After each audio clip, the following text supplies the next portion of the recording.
بسم الله الرحمن الرحيم السلام عليكم ورحمة الله وبركاته كسر هذا جنالك برو اي سي تي اي تي طبعا عشرة دي اي سي تي انا وبرتين برامج كدون ايان سودين دون وريمها بالشدة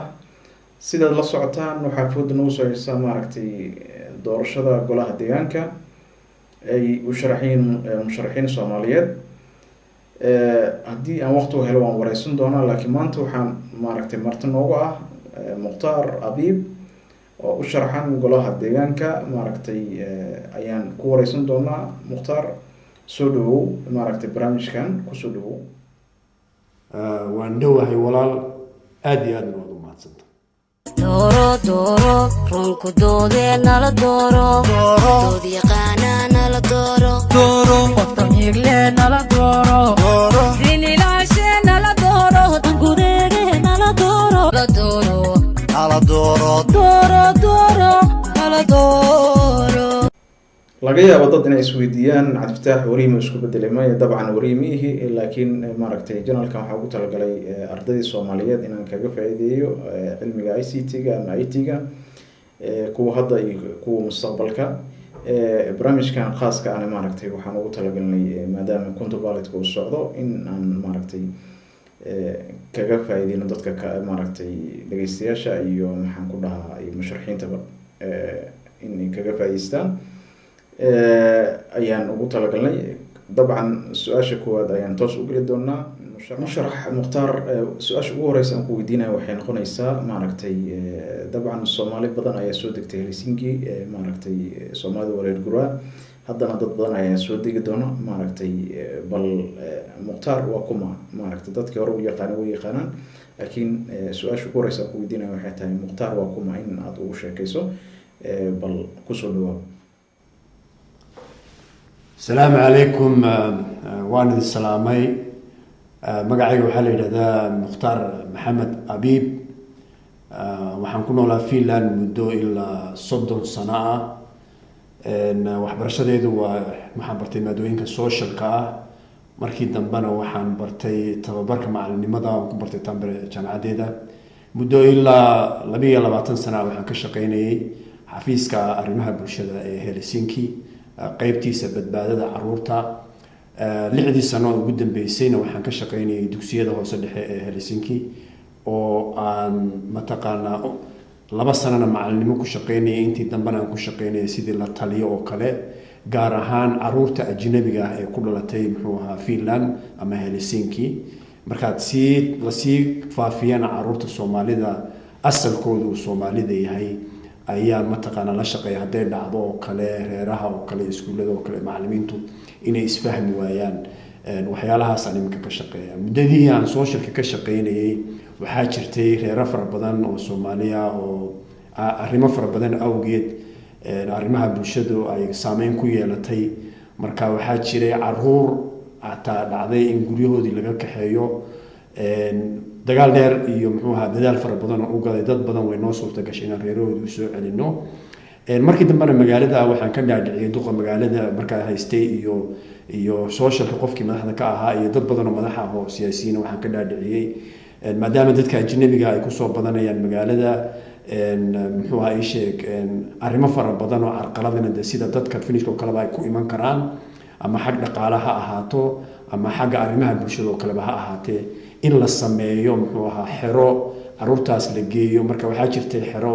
ay ka shaqeyn jireen dad Soomaaliya iyo dad muslima oo muddo dheer furnayd ilaa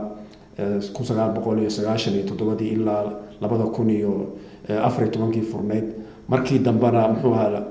ay arkeen maadaama arrimahan inaysan soconayn la isku dayo mudnaanta koobaadna la siiyo in caruurta guryahooda lagu celiyo hadda waxaa dhacda hadday dhacdo in caruurtii ay gurigii laga kaxeeyo oo kale in xeryo finish la geeyo laakiin mudnaanta waxaanu saarnaa in ilmahaas inta uu dee mataqaan reerkiisa arrintiisa dhinac looga dhigayo xeradii ha ku jiro laakiin aakhirka gurigiisa lagu soo celiyo marka waxyaalaha igu kalifay inaan shaqada aan ka wareego iskuullada u wareego waxa weeyaan muddadii aan socialka ka shaqeynayay waxaan arkay in inta badan marka laga soo warbixinayo reeraha warbixintu inta badan ay ka timaado iskuullada oo adigu la leeyahay oo kale ilmihii iskuulkii si fiican uma dhiganayo caruurtii iskuulka joogay rabshaya oo kale reerkani reer caruur ilmahan xanaaneyn karo oo kale ma aha marka waxaan isiri malaha dantu waxay ku jirtaa inaad iskuulada tagto si loo aad isugu daydo adoo waalidiinta iyo mataqaanaa bulshada Soomaalida gargaarsanaya in sidii loo ilaalin lahaa oo wada shaqeyn loo sameyn lahaa iskuulada si loo yareeyo mataqaanaa warbixinada faraha badan ee laga sameynayo waalidiinta alxamdulillaah rabbil caalamiin waxa weeyaan de kulli wixii mar ma wada dhamaanayo lagu wada guuleysanayo laakiin wax yar hadda waxa moodaa inay sidii hore dhaanto hadaad fiiriso imika Helsinki oo kale boqolkiiba 38% ay gaarayaan mataqaanaa dadka ajnabiga ah caruurhooda la geeyo xeryaha inta badan inagu waxaan ku jirnaa nambarada ugu badan laakiin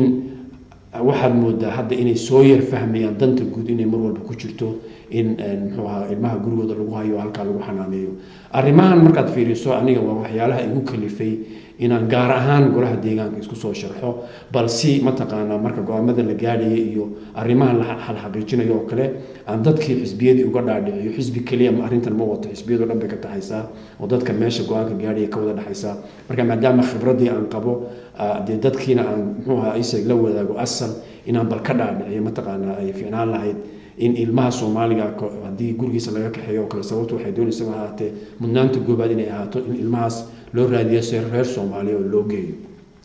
ta kale iskuulada markii aan bilownay waxaa jirta aan bilaabay waxaa dhacday inaan ogaaday in caruurteena 27% dugsiyada hoose dhexe aysan ka bixin sababo fara badan awgeed marka hawl weyn baan qabanay waxaan u soo jeediyay magaalada xataa in la shaqo geliyo dad asalkooda Soomaaliya Arab iyo Ruush u yahay oo caruurahan caawiyo wadanka wax ku bartay marka iminka waxay sameeyeen laba sano ka hor waxay shaqo geliyeen 5 qof oo Soomaaliya dugsiyada hoose dhexe ka shaqeysa iyo dhowr qof oo Ruusha iyo dhowr qof oo Araba marka hadda xogaa waxaan mudan xaaladeen inay sidii hore dhaanto waalidiintana waxa weeyaan maadaama afkoodii wax loogu sharxayo oo nidaamkii si fiican loogu sheegayo iyaga laftooda waxyaalo fara badan oo ka qarsanaaba hadda u soo baxay wada shaqeyntu aad bay u fiican tahay kulli mar walba way iska jiraysaa mataqaanaa carqaladeer way iska jirayaan laakiin waxaad moodaa hadda in caruurteena Soomaalida dugsiyada hoose dhexe hadda wax ku hadhaaba ma jiro maalin waxaan fiirinayay muxuu ahaa sheegtay lastada ama muxuu xisaab xirka waxaan fiirinay waxaan ogaaday in wax hadda sanadkan oo kale ilmo yar oo ku hadhaya dugsiga hoose dhexe ma jiro meel uu tagaba ama dugsiyada luqeeda ha galo ama muxuu ahaa ama tikoor uga galo aad baad mahadsan tahay sida aad maaragtay sida waafiga aad maaragtay dhageystayaasha ugu sheegtay mukhtaar waa kuma su'aasha kale aan geli doono aan ku weydiin doono waxay tahay doorashada qaabka loo maaragtay loo codeyn kara iyo maaragtay waqtiyada la kala codeynayo bal dhageystayaasha u sheeg waad mahadsan tahay walaalkay Cabdi Fataax haddaan su'aashaas doorashada ku saabsan aan ka jawaabo waxaad ogtihiin doorashooyinkii magaalooyinka ama deegaamadu inay nagu soo socdaan inaguna dadkeena Helsinki degan ayaan rabaa inaan wax yar u sheego waxa weeyaan doorashadu waa laba qaybood qaybta koobaad oo bilaabanaysa 26 bisha shanaad ama arbacada soo socota hadii Ilaahay yiraahdo ilaa 8 bisha lixaad waxa weeyaan 26 bisha shanaad bay bilaabanaysaa 8 bisha lixaad way dhamaanaysaa waxa weeyaan waa 2 week weeyaan 2 week baad waqti haysataa inaad ka faa'iideysato faa'iidada marka qaybta koobaad doorashada ku jirta maxay tahay qofka Helsinki degan ee codka bixin kara meel alla meeshii cod lagu bixin karo wadankan codkiisa uu ku bixin kara 2 week yani ma aha kaliya meel hal kaliya ma aha haddaad iminka degan tahay oo kale kontula oo dita keesku dhex marayso muxuu ahaa library-ga ama kiriyastada ama maktabada waad ku codeyn karaysaa sidoo kale haddaad degan tahay laayasal oo kale waad kontula marayso library-geeda waad ku codeyn kartaa faa'iidada marka ku jirta waxa weeyaan fursado fara badan oo ku codeysa meel fara badan oo ku codeysa balista waa 26 bisha shanaad ilaa 8 bisha shanaad waxayna bilaabanaysaa 9 subaxnimo ilaa 8 fiidnimo ayay furan tahay meelaha lagu codeynaya maalmaha sabtida iyo axadda way ka gaaban tahay maalmahaas waxay bilaabanaysaa 9 subaxnimo ilaa 4 galabnimo marka ka faa'iideysta dadkani ha idin arkaan inaad muxuu ahaa sheeg dad isku duuban oo xuquuqdooda raadsanaya inaad tihiin intaan idinku darayaan waxa weeyaan inaad idinku bal horta aad ka fikirtaan waxaan codka aad u bixinaysaan iyo meeshaad ku bixinaysaan faa'iidada ku jirta maxay tahay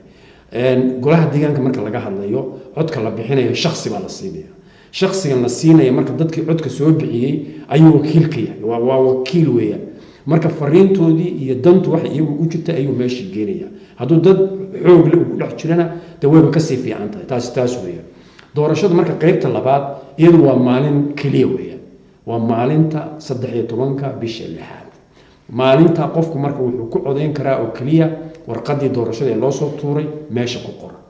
xaafadaha kale waxaa laga yaabaa iskuul inay jiraan marka maalinta maxaad la sugaysaa maalinta waxaa laga yaabaa inaad iska daalan tahay ilaahay xanuun uguma keenay xanuun ku qabto arrimo kale oo adduunyo ay kugu soo mashquusho caruurtaadii inaad quraan geysanayso madrasadii aad geysanayso marka adigu waxba ha sugin taas maalmahan kale ka faa'iideyso sidoo kale waxaan rabaa inaan ku weydiiyo maaragtay sawir guud inaad ka siisid golaha deegaanka muxuu yahay waad mahadsan tahay mar labaad walaalkay cabdifataax haddii si guud aan uga hadlo bal golahan deegaanka u sharaxanahay dadka kalena ay u sharaxan yihiin waxyaalaha meeshan lagu qabto ama waxyaalaha meeshan go-aanka lagaga gaadho maxay yihiin horta waxa weeyaan meeshan waxa loo socdaa waxa weeyaan magaaladan wax kasta oo ka dhaca waa meeshii go-aanka lagaga gaadhay haddaad tiraahdo xanaanada oo kale haddaad tiraahdo muxuu ahaa isha dugsiyada hoose dhexe oo kale wixii ka socda guryihii la dhisayey jidadkii la dhisayey caruurtii oo kale meelihii ay jimicsiga ku sameynayaan ama sportska ay ku sameynayaan oo kale garoomadii sportiga ama garoomada kubadaha lagu ciyaaro oo dhan adigu wax alla wixii magaaladan ka socda waa meesha go-aanka laga gaadho markaad fiiriso caruuraheen oo kale xanaanooyinka howlaha ka socda waad ogtihiin iskuuladii waad la socotaan midda kale inoogu weyn inoogu daran wax weeyaan guryihii maadaama inaga ay inagu yaryihiin dadkan waxay u baahan yihiin wax ka dhaadhiciya oo yidhaahda ummad baa magaaladan degan caruur fara badan haysataa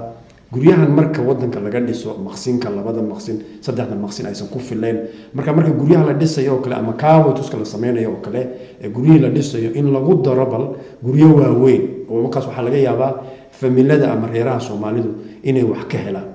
marka meesha haddii uusan kuu joogin qof nidaamkii fahmaya oo dee luuqadii siyaasadana fahmaya wixiina aan garanayo dadka xidhiidh la leh waayo xidhiidh markaan leeyahay waxaan ka wadaa qofka Soomaaliga markuu meesha tago ama qofka dirsanaysa waa inuu xisbi kasta arrimihiisa ka dhaadhicin karaa kuwa leeyihiin wayna necab yihiin iyo kuwa jecelba labadaba waa inaad ka dhaadhicin kartaa adigu qofna cadow kama dhiganaysid maadaama aad dad laga tiro badan yahay dantooda aad wadid way jiraan waxyaalo aadan dadka ku raaci karin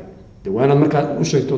laakiin waa inaad u samaysaa qiil oo tiraahdaa sababtan awgeed ayaan mataqaanaa ayaan arrintan uga soo horjeedaa ninka xisbigayga oo kale markaad fiiriso 110 fikradood dad wataa ku jira waad isku raacaysaan waad isku diidaysaan kuwa kalena sidoo kale marka waxa weeyaan